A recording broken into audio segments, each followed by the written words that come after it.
Thank you and welcome to the show this morning. The topic this morning is the impact of cancer on children and youth. And we're fortunate to have with us to talk about the impact of cancer on children and youth, Alana McLaughlin.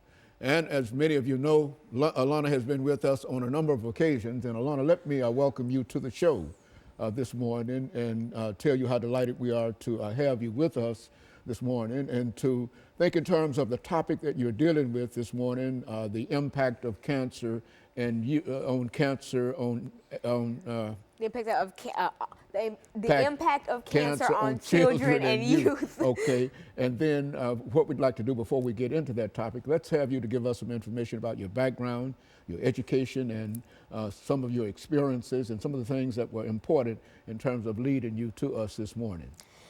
Well, as you've previously stated, my name is Alana McLaughlin. I am 11 years old.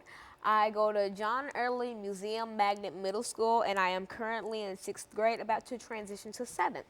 I'm heavily involved in programs outside of school, like this summer, well, from June 1st to the 6th, I will be going to Washington, D.C. for the Junior National Young Leaders Conference of 2014, and from June 8th through the 20th, I'll be going to Western Kentucky University's Center for Gifted Studies to attend their SCATs program for 6th and 8th graders. And so I am heavily involved in lots of other things, including my church and school programs, the debate team, and other things like that. And go on. I try to help out anywhere I can, really, at church, and I sign up for as many programs that I can get into. My summer's pretty packed. And I'm also heavily involved in my school's band. I play trumpet and music outside of school. I play piano as well. And so basically I am a very involved person, and I like to help out and do whatever I can. Very energetic person, I might add, too. Well, yeah. And so basically, to learn more about both of these programs, you can go to Western Kentucky University's Center for Gifted Studies website. Just Google WKU Center for Gifted Studies. And to learn more about the Junior National Young Leaders Conference, you can Google JRNY LC 2014, and it'll probably direct you to the website. Now, both these programs are very good programs to get interested in, but they are sort of costly. But I was lucky enough to get a $1,000 grant to attend Western Kentucky, so I'm thankful for that. And so yeah, they're really good programs to enroll in, especially if you want your child to be out the house for the summer or do something fun away from home. It's all pretty fun. Very good. And Lana, you wanted to talk about the impact of cancer on children and youth today. And let's get it started by talking about cancer itself. Let's, for the next couple of minutes on this segment, let's talk about the disease of cancer itself.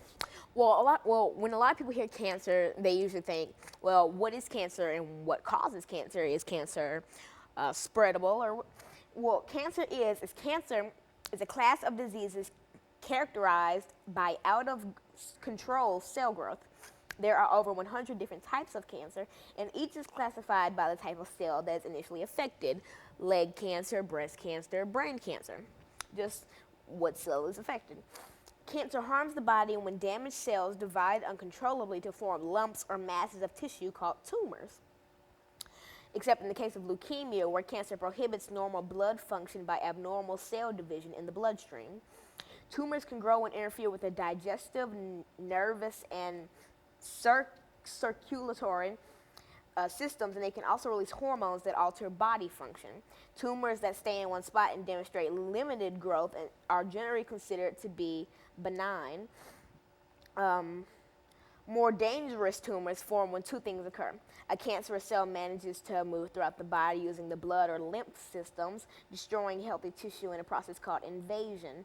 And two, that cell manages to divide and grow, making new blood vessels to feed itself in a process called angiogenesis, which is really hard to pronounce. And so basically, how cancer spreads is scientists reported in Natural Communications, the October 2012 issue, that they discovered an important clue as to why cancer cells spread. It has something to do with their adhesion properties. Certain molecular interactions between cells and scaffolding that holds them in place causes them to become unstuck at the original tumor Very site, good. and they become dislodged and move on and then reattach themselves to a new site. Very good. And of course, Lana, we accept that as an explanation of cancer. We're going to have to take this first commercial break, and then we'll come back and get into the impact of cancer. And we'll be back with our audience following this very, very short commercial break.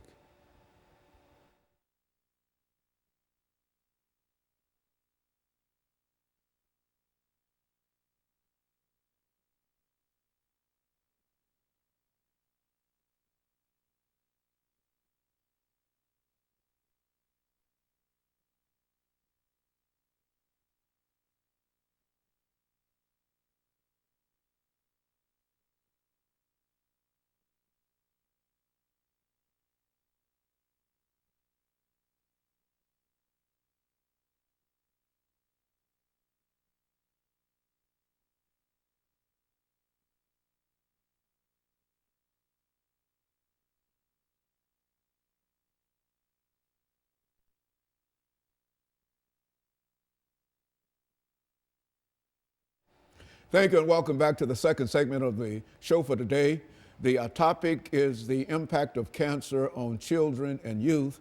And our guest is Alana McLaughlin, and she's given us some information in reference to the causes of cancer and the various types of cancer. And so, Alana, let's pick up in this segment of the show by talking about some of the methods whereby we may be able to prevent cancer. And then next segment, we'll go into cancer, teens, and youth. Go on from that perspective. Now, as I previously stated in the first segment, if you're just tuning in, cancer is a class of diseases characterized by out-of-control cell growth. Now, there are over 100 different types of cancer, and most really common ones would be breast cancer, leukemia, things like that. And so now it's the cancer prevention. Now, there is no official way that you can just like automatically just not get cancer, because I mean it could happen to anybody at any time, anywhere. So please do remember that even doing these things, you are not completely safe from cancer. Now, the Center for Disease Control and Prevention said that sponsored a supplement issue of the Journal of Adolescent Health about ways to prevent cancer with a focus on youth and children.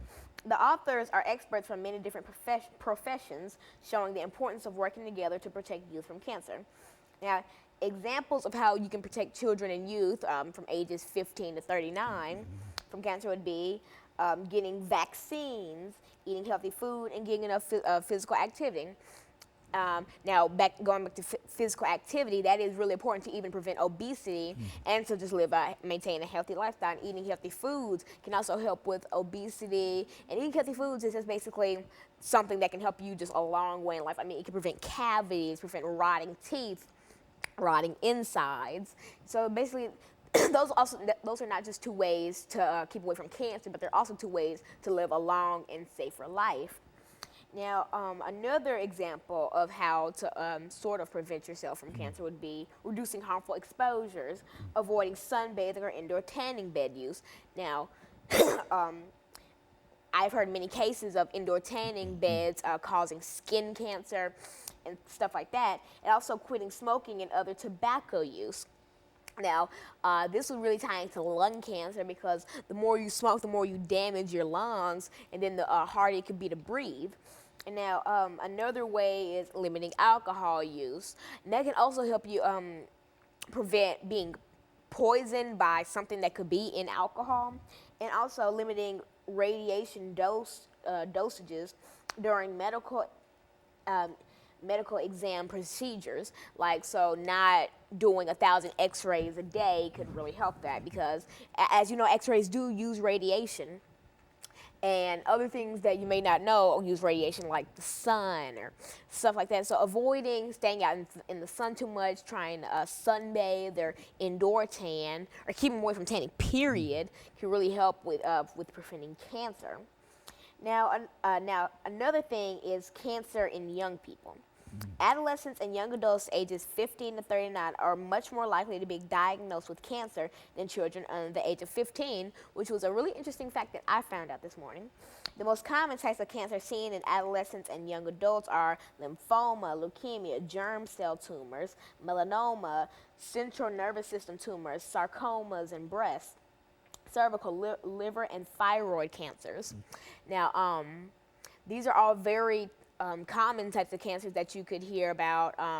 If you look up, go to cdc.org or cancer.gov or just websites like that that could help you with cancer. Now, earlier, I did look up something about cancer that really did shock me.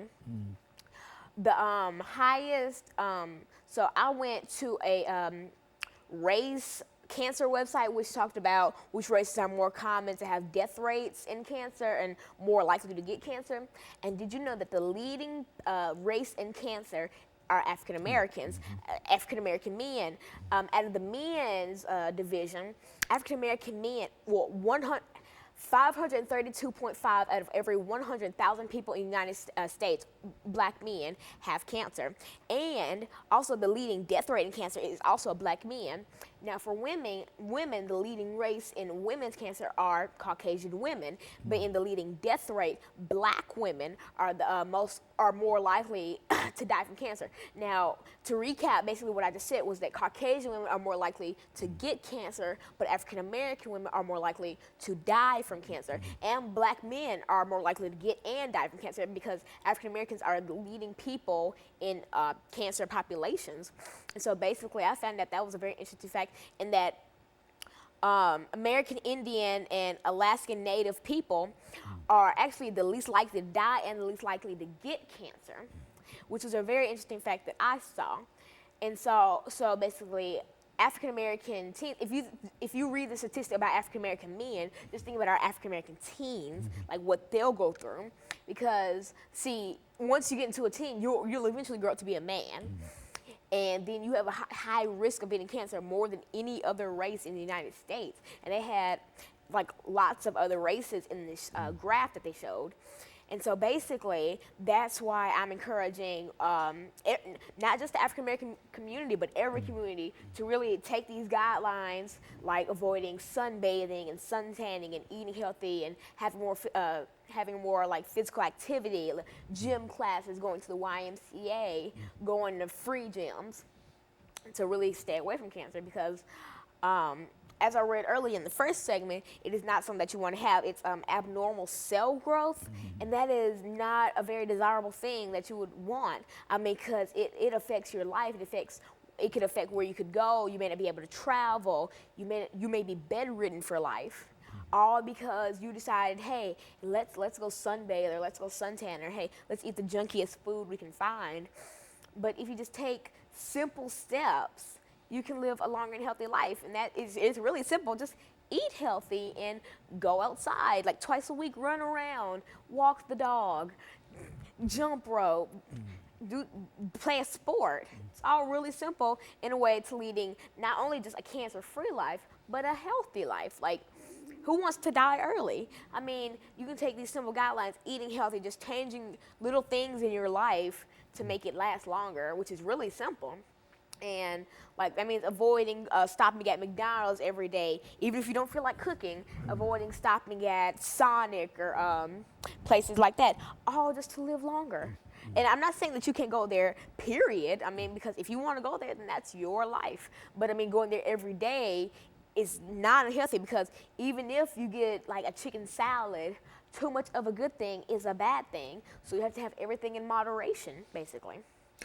And Lana, let me stop you for the end of this second segment and make preparations for the third segment, final segment, and we'll talk about teen and youth cancer. And we'll be back with our audience following this very, very short commercial break.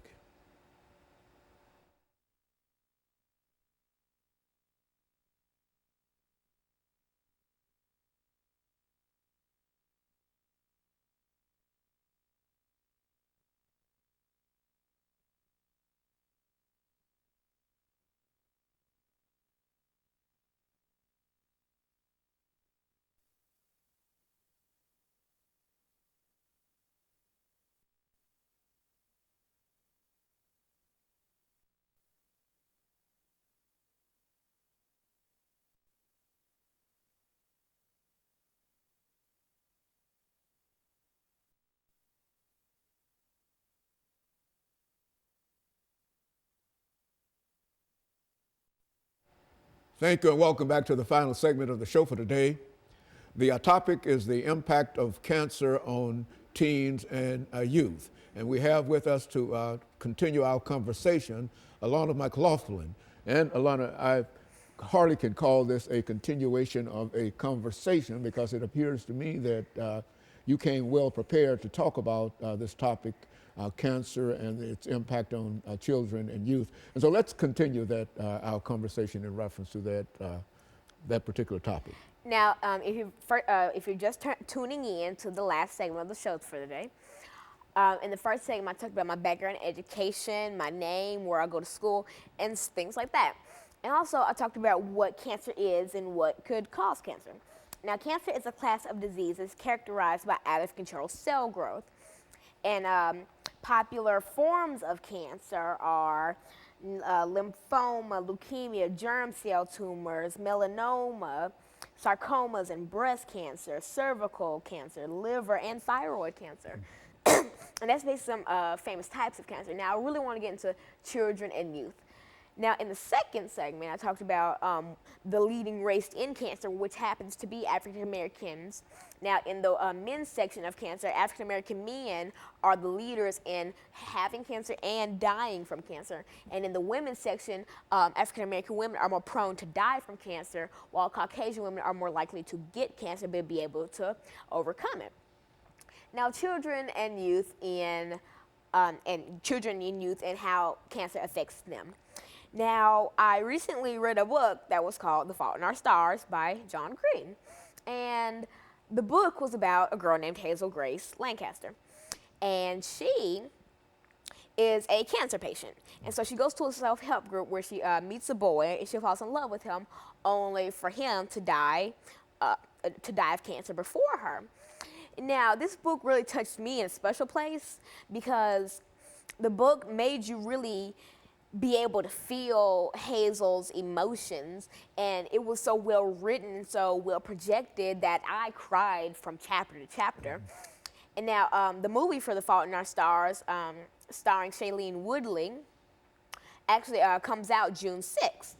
And they're having a special preview of it for some time.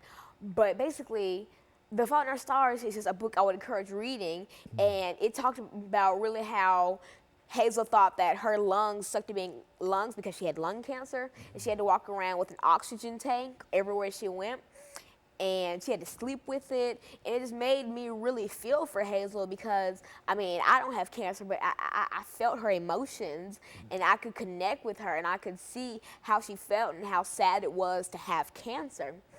And then it talked about other cancer patients and her friends that she met at the support group. And so basically the book is a really good book. It's heartwarming, but it's also heartbreaking. And I really applaud John Green for being able to channel these cancer patients and their emotions like he was them in another life. And the book is just outstanding. I mean, it's won various awards, and it's by far my favorite book at the moment.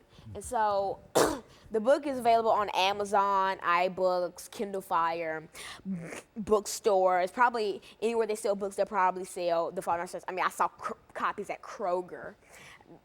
It's everywhere. And the movie is especially good because I went to, there was an event called Demand Our Stars where the cast and John Green came to Nashville. And I was privileged enough to be able to see them, and they had a question and answer and a small preview of the movie. And I know that, well, since I'll be in Washington for the Junior National Young Leaders Conference, I won't be able to see the movie when it first comes out. But I would love to see the movie because it's really just, it's undescribable. I mean, the book, I gave my copy to my grandmother to read it because it's that good. And I never recommend books to anybody, but I really just, it's a book that you have to read. I mean, even if you're not into love stories, or even if you're into horror stories, I mean, it's a book for everyone, really. No matter what you're into or who you are, what age you are, it's a really nice book. Do you think that people get a better understanding of what cancer is by reading this fictional novel? I think that people will get a better understanding of how cancer affects you, not like body-wise, but emotionally. Like depression, like in the book they mentioned that depression was a side effect of cancer, and it'll really help you channel feelings that you didn't know you had. Because if you need a good read, then I recommend The Fault in Our Stars by John Green. And he also has another book, Looking for Alaska, that I'm about to start. That's really good, and I can't exactly tell you the plot now, but I can really assure you that The Fault in Our Stars is a book that you need to read. If anything, if you just, not for like, if you need to do a project on what cancer is, The Fault in Our Stars is not a book that's all about, hey, cancer is so and so and so. This is a book about how it feels to have cancer and what cancer really does to you emotionally. It's an all-around amazing book. I mean, I applaud John Green for it, really. And so another statistic in youth and children with cancer is, the statistics for it. Adolescents and young adults ages 15 to 39 are more likely to get cancer than people under the age of 15 or over the age of 39. Now, basically saying that bridge from 15 to 39, this is really where you're more likely to get cancer, because you're younger, and plus teenagers nowadays are suntanning and drinking and smoking, and those are all causes of cancer. I mean, smoking could cause lung cancer, drinking could cause liver cancer, suntanning could cause skin cancer, and it's just, there's so many things that you could do to prevent this. I mean, cancer isn't something that you're just going to have, that it's so assured that you're going to have. I mean, it's not assured that you're not going to have it. You can do simple things like eat healthy, go outside once or twice a week, and just do small things to improve your life. And just, you take these simple steps, and you can lead not even just a cancer-free life, but a healthy life. Like, who wants to die early because they just ate junk food all their lives? I mean, you can stay fit, go to gym classes at school, go to the YMCA, do all these small things, walk your dog once. Just do all these small things to just help out in the world. And I mean, not even just in your body, but in the world. I mean, because if we cut down on all this, then we'll have a higher rate for maybe even more Olympians, like going to the Olympics, because people will be more healthy and have more energy to do Olympic sports. And maybe, just maybe, we can lead a healthier society than we have right now. I mean, I know people who go to McDonald's every morning and get 4 or 5 drinks and 4 or 5 pieces of nuggets and stuff. And I mean, that could be, you could think that's good for you, but, and I'm not going to say that it's not good for you, I mean, because there are websites that are saying, hey, it's made of good things, and hey, it's made of bad things. And I don't work at McDonald's, so I don't personally know. But too much of a good thing is a bad thing, and too much of a bad thing is an even worse thing. And so basically, just eat a salad once or twice a week, you know, just small things. I'm not saying, hey, just throw away every sweet thing. You can still eat candy. I eat candy, but I don't eat candy every single day of my life. So just small things that can help you lead a healthy life. And so, Alana, after this long dissertation and over the last minute and a half, do you think that many of the children and adolescents within your age range understand exactly how important it is to become involved in preventing cancer, and to sort of listen to what you have to say in reference to that? I don't, because I know a lot of kids who eat candy and McDonald's and Burger King every day, and I don't think they really realize what they're doing to their bodies and how many diseases they're putting themselves in the middle of. I mean, because you can not only get cancer from this, but I'm talking about obesity and just certain things like that, all because you decided it would be just nice to eat greasy, slimy food every single morning that's made with chemicals and objects you don't even know of. And so basically, just live a healthy life and do things to help your health. And I mean, just, it can lose weight, make you feel better, more energetic, make you feel lighter, help your self-esteem. There's nothing wrong with being a little healthy. Okay, and let me, over the last 20 seconds that we have here, Thank you for bringing that excellent information by today in reference to young people and cancer, and not only young people, but I think you've given us additional information for all people. And of course, let me encourage our audience to tune in again next week for another informative edition of Comments. Thank you and good morning.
Thank you and welcome to the show this morning. The topic this morning is All in AllStars, community empowerment. And we're fortunate to have with us three members from various community organizations to talk about some of the things that are going on in the community this morning. Our first guest is Mr. Nolan Starnes.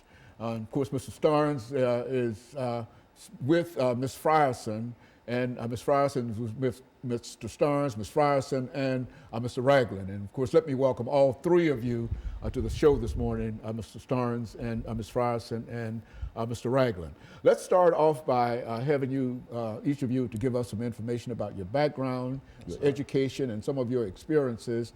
And after that, then we'll get into the second segment, and we'll have an opportunity to move farther into your show this morning. Let's start off with you, Mr. Starnes. Yes, sir. Okay, so my name is Nolan Starnes. Okay, born and raised here in Nashville, Tennessee. Went to Whites Creek Comprehensive High School. Okay, but I actually graduated from Cone Adult High School. Okay. From there, I got involved in an EMT program at Volunteer State Community College. Did not get a chance to finish. At that point in my life, I was straddling the fence. Okay, not only was I in school, but I was also in the street. Okay, I was in the street pretty heavy, and so I ended up catching a charge, a federal charge, by the age of 22 years old. And I caught that charge probably about a month before I was able to finish up the EMT program.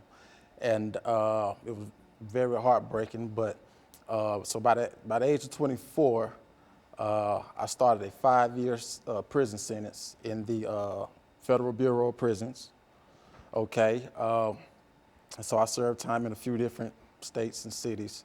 And so it was through that turmoil is when I found myself, I found God, and so the Lord blessed me with, this vision of all in, and the result we're here sitting with you right now. Very good, and the rest is history, as we might say. And of course, Ms. Frierson, let's have you to give us some information about your background, followed by Mr. Ragland. Yes, good morning.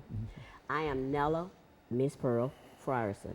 I am the sixth born of 10 children. We were born here in Nashville, Tennessee. I have 5 grown daughters, 5 grandchildren. And what I'm here doing is my educational background. I went to Belmont College, become a Montessori directress, which is a teacher. And that didn't pan out because it wasn't my calling. And I went to cosmetology school, and I've been doing that since 1989. And that's what my professional background is. And so right now what I'm doing is Brooklyn Heights Community Garden. That's what I'm giving back to the community, to help the community to rebuild itself, to help the children with their self-esteem, self-awareness, and also is great for our bodies and our minds and our spirits and our souls as well. So that's just a little bit about me. Very good. And of course, Mr. Ragland, what about you, your background, your education, and some information? I was born in Knoxville, Tennessee. My name is Richard Ragland. I was born in Knoxville, Tennessee, and I was raised in Atlanta. Went to Spartanburg Tech in South Carolina. My history is pretty much different. I started in the music industry. As I started in the music industry, I changed my whole passion because I went to Spartanburg Tech for the associate degree. Went in business. Started my music business in Atlanta, moved it from Knoxville, then actually got out of it. Started a health preventive business called More Better Health in Life. It's the part to help young men educate them about the knowledge of themselves and also be awareness of their health, how to prevent any early sickness, and also to have leadership skills. And that's one of the main things that I pretty much started actually as well when I got a music business in Atlanta, Georgia, to help them to have leadership skills and have self-fulfilling accomplishments for themselves. And I travel around, do a lot of motivational, empowering speaking to a lot of young men and also older adults and older adults. Very good. And of course, we're going to take our first commercial break. And then when we come back, we'll move into the second segment of this show, which will give each of you an opportunity to elaborate upon the programs that you represent here.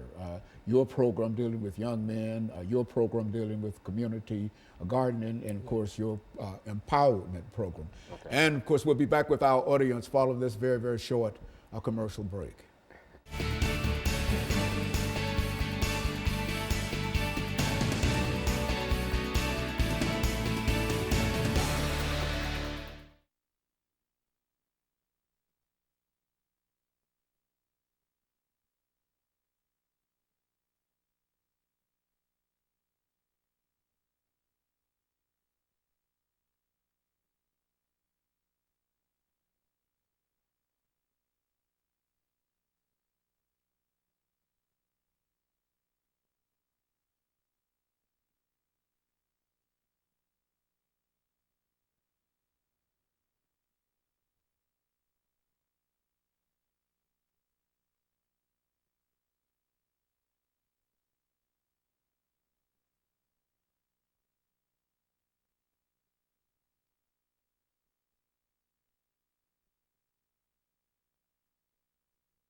Thank you, and welcome back to the second segment of the show for today.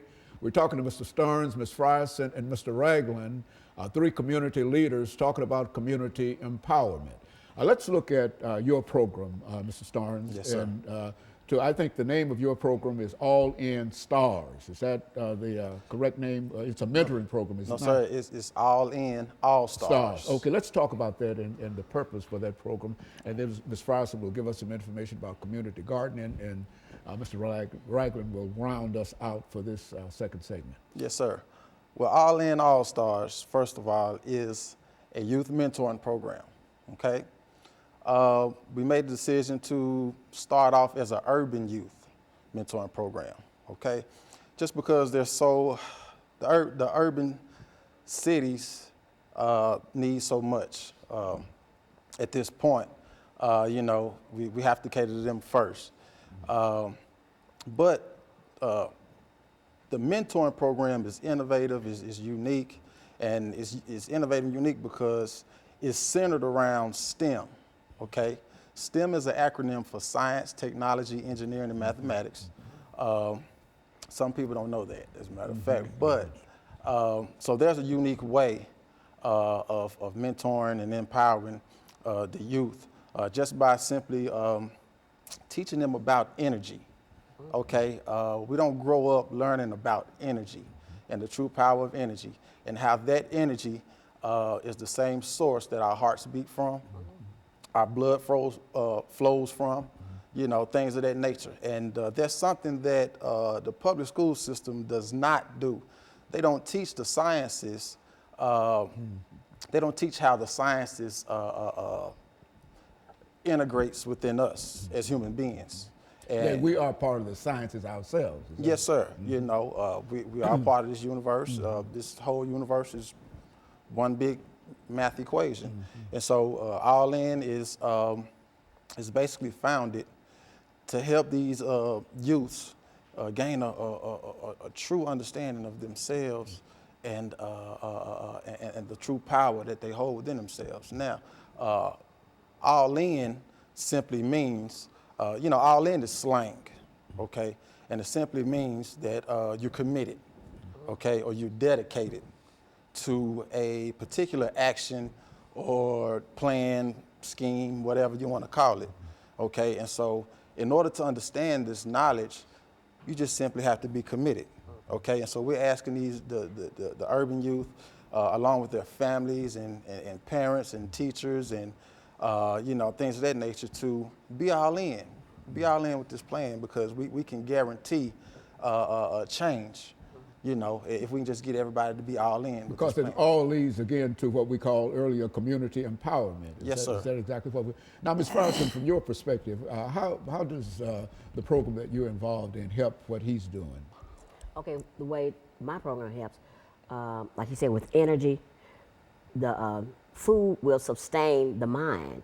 And so if they are able to get the nutrients that they need in order to blossom into the people that they are, the children they're going to be, then they can have more energy and know how the fruit and vegetables grow. And being that Brooklyn Heights Community Garden is located in a food desert, and our community has split up, if you will. We don't know each other anymore. We scared of each other. So one day I was thinking, my mantra, my personal mantra has always been, start where you are, use what you have, do what you must, get busy. So I kept thinking all the children would come to my house because I'll be outside jump roping, hula hooping, riding a bike, waving at the children, just interacting. I do hair, so I was teaching the young girls how to do hair. The young guys, as they started having locks, I was teaching them how to groom, but I was just doing it because that's what I naturally normally do. So I was thinking, I need to go more in depth because they keep coming. I got to give them something that's more solid. And so being that my background is being a teacher, and I started thinking, what could I do? So I had some land right across the street from my house. I live at 1830 Haynes Street. The Brooklyn Heights Community Garden is 1833. And so I called the man who owned it and I asked him, listen, this is my vision. All these young children in the neighborhood, the obese, they're not doing anything constructive. I would like to have a community garden. He said, that's fine. So that's what Brooklyn Heights started in 2010. We're still in the infancy stages because I'm still learning how to incorporate the whole community. And any and everybody's welcome. And some people don't want to be out in the grass and weeds and growing stuff. So the computers, they can help with the computers, getting people to know about our shoe drives. Because the way we fund it, we have shoe drives. And September the 6th, we're going to have a massive shoe drive.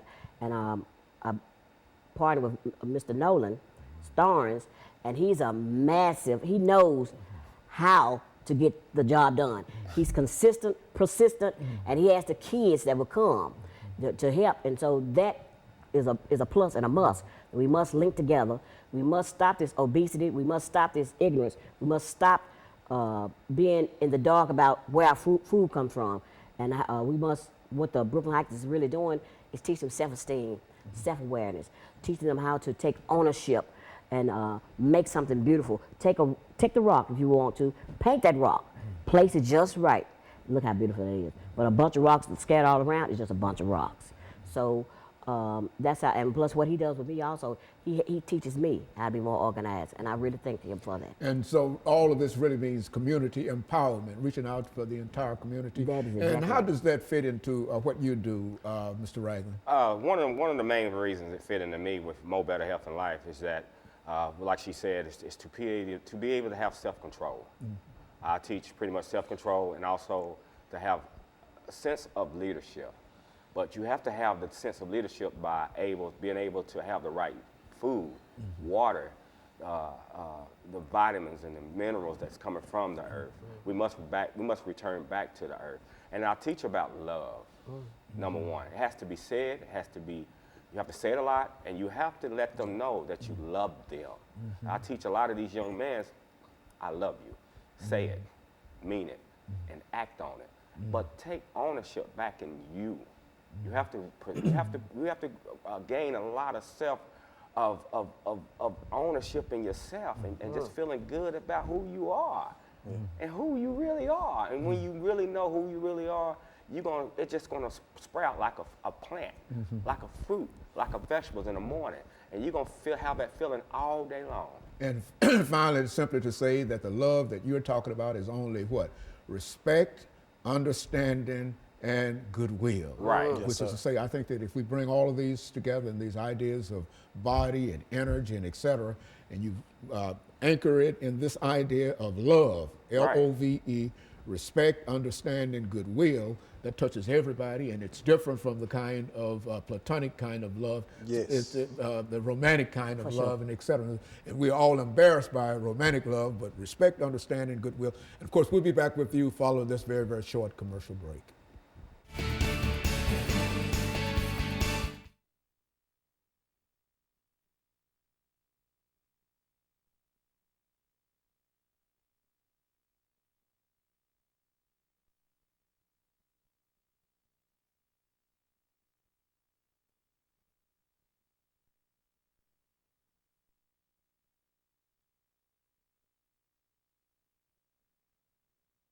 I'm talking about the voices in my head. Ms. Pearl, could I go ahead and get you count to 10? I'm locked in. 1, 2, 3, 4, 5, 6, 7, 8.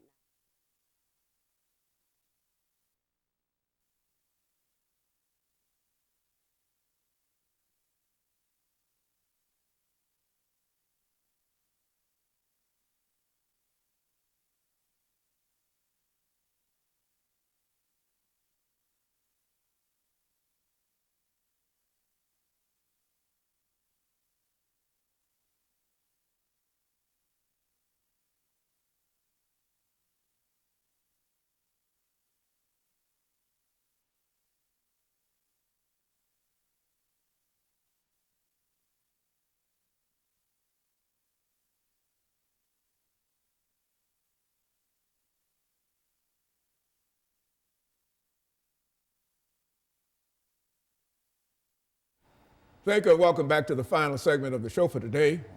We're talking to Mr. Starnes, Ms. Frierson, and Mr. Ragland, and they're giving us some information in reference to ways to improve community empowerment and how we might be able to successfully work with the community. Mr. Starnes, let's start off by giving you an opportunity over the last segment here to simply talk about some of the things that you consider to be the most important aspects of what you do, and Ms. Frierson will do the same, and as well as Mr. Ragland, and we'll give each of you an opportunity to build your program here this morning. Yes, sir. Well, most importantly, I'll go ahead and put the nation first. Okay, the nation say that we need more scientists, more engineers, you know, more doctors, astronauts, things like that. Okay, so all in is that component to inspire. Okay, now at the very least, you know, if a child does not choose a STEM-related career, at the very least, that child will leave our program knowing exactly who they are, okay? Which results in their self-esteem. You see what I'm saying? You know, they respect themselves a lot more.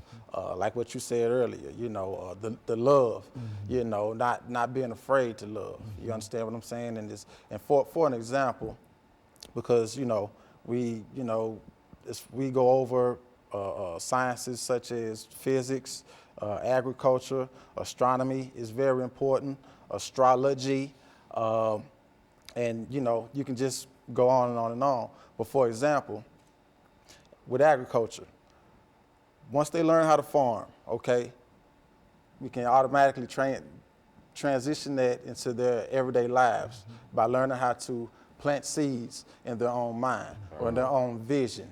You see what I'm saying? And staying focused on that, watering it by staying in motion, okay? Motion is a scientific term, actually, okay? You can't be blessed or you can't have a vision without putting some motion with it. You see what I'm saying? And so therefore, your fruits will grow from your actions or from those seeds that you planted in your mind. And so that's just the same as agriculture, sir. Ms. Frierson, how has the community reacted to your community garden? Well, the community has reacted very positively. We're still in the infancy stages because we're still growing the core group, as we must say. But what they've done, the Brooklyn Heights Community Garden is not fenced in. It has never been vandalized. And a couple of times when I've gotten up in the morning, I see some people over there just pulling weeds, and they're not even on schedules. They're just doing it because the love of, and they see the vision also. The one thing that Brooklyn Heights Community Garden, we're working on being self-containing and financially. That's where the shoe dryers come in. We want to partner with the colleges, Vanderbilt, Meharry, FIS, TSU. We want to also partner with the Boy Scouts, Girl Scouts, give everybody an opportunity to work together as one, because that's one thing that's missing in this society. We have become separate from each other. We don't know how to integrate it back in. So Brooklyn Heights Community Garden is making the first step of saying, look, it's this simple.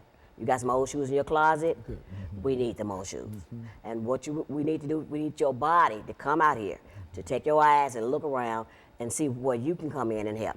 I have some musicians that have decided to volunteer their time and to come play for the kids, drumming, African dancing. My daughter, Ian Frierson, she does audio, African cardio. And she's volunteering also to help the children to learn how to move. Because that's what's wrong with us now. We don't move. We don't know how to get away from the video. The video games is okay, but video games all day is detrimental. And what we need to do is come out to Brooklyn Heights, 1833 Haynes Street, and come, and let's get busy. Okay, Mr. Ragland, your program, some of your inspirations in terms of what we're trying I'm to in do. partner with Pearl Cone here in Nashville, and also with AllStars High School in Knoxville. One of my greatest passions to have them to start loving, not just the immediate family, not just the boyfriend and girlfriend. Start loving themselves and push it out.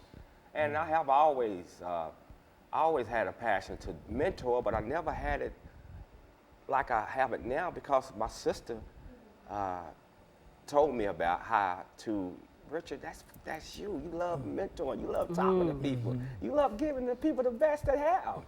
Talk to them. And so I said, okay. Been doing it 5 years now. And a lot of these young men are not bad. They are a representative of me and you and everybody else because no one took their time to even spend an hour a day or an hour a week and say, hey, guess what? I got you because I love you. We're going to make sure you make it. This is the part of the program where it's not about us. It's about the unseen. And we're trying to prevent the violence before violence by just showing them love and giving them love back to their hearts that's already within, just try to push it out of them. And that's where Mo Better Life and health come in part. To have them start actually understanding the part of eating right and the game of the fork and the knife. That's where the game is starting, right there. Choosing the right foods, having the right thoughts, listen to your heart. Because that's where love is always at. That's strong. Now, what can people do over the last 3 minutes that we have here? What can people do in order to help you do what you're trying to do? Yes, sir. All in AllStars, we haven't received any grant funding yet. So we basically just solely depending on the community right now. You can do so by logging on to our website at www.allinallstars with a Z 360.com. Okay, there's a donation button on there. You can also reach me at 615-573-6631. Right now, we're going to be at Parkwood Community Center mentoring over the summer. On July 17th, we're going to have our first youth summit. Physics is going to be the overall subject. We're going to discuss music and whether music can control your thoughts and your actions or not. Okay, so we're just trying to spark a deep subject matter with the youth today. Ms. Frierson, what can you do, or what can the people do in order to help you do what you're doing? Volunteer, volunteer, volunteer. And what they can do also is get in touch with me, Nella Frierson, NELLAFRIERSON, at yahoo.com. My phone number, 615-474-2887. We really need people to volunteer. We do more than just gardening. We do poetry, we ride bicycles, we teach them how to just be still, meditate. But if you have any skills, even teach them how to sew, just come and just volunteer. In other words, that's what we mean by community empowerment. People would be surprised at the kind of information that they have that can be shared with other folks. Is that what you find to be true, Mr. Wright? Oh, most definitely. One reason that they can actually do that, and I like for them to contact me every Thursday at 11 o'clock at Keemeline Bookstore on Jefferson Avenue. We have a segment of Open Mind, Speak Voice, because we want them to speak their voice. We want them to start reading. We want them to find out who they are. We want them to start understanding the structure of the frustration that they have inside. And you can contact me, 615-200-3010 at Mo Better Health Gmail at mobetterhealth@gmail.com. And that's one of the main things that they can do. Just come by Kumalan Bookstore on Jefferson Avenue on Thursdays at 11 o'clock and just come and speak or just come and sit in and find out what they can do to help their life to get better. Final statement, 30 seconds, Noel. Yes, sir. I'm just blessed and honored to be on your show this morning. And All In want to cover as much ground as we possibly can. You know, we do plan on taking the program out of state just as soon as we can get it grounded here in Nashville. Very good. And let me thank the three of you for coming by and giving us Thank that you. excellent information. And let me encourage our audience to tune in again next week for another informative edition of Comments. Thank you and good morning.